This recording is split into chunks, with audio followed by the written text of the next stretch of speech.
Front आणि back दोन्ही त्याचे व्ह्यूज येतात. त्या फ्रंट व्ह्यू मध्ये आपण गाडीवर चलान करणार आहोत. पहिले अनाऊन्स करणार 3दा, नाही कुणी आलं तर खाली उतरणार अंमलदार, त्याच्यावर चलान करणार. चलान त्यावेळी जर ती व्यक्ती आली, चलान जनरेट झालेलं नाही, तर तात्काळ आपण ती गाडी त्या ठिकाणी त्याला हलवायला देणार. कारण आपला हेतू त्याला चलान करणं नसून त्या ठिकाणी ती गाडी काढून घेणं आणि रस्ता मोकळा करून देणं इतर वाहनांसाठी आहे.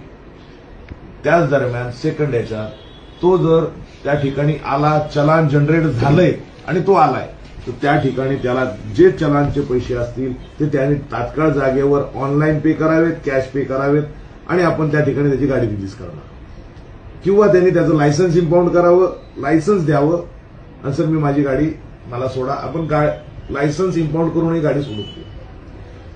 थर्ड केसमध्ये जर ती व्यक्ती आलीये पण गाडी उचलून वरती ठेवण्यात आलेली आहे किंवा गाडी ठेवण्याची प्रोसिजर चालू आहे, गाडीच्या दरम्यान आहे गाडी, तर त्या ठिकाणी गाडी वरती असताना गाडी खाली असेल तर टोविंग चार्जेस लागणार नाही.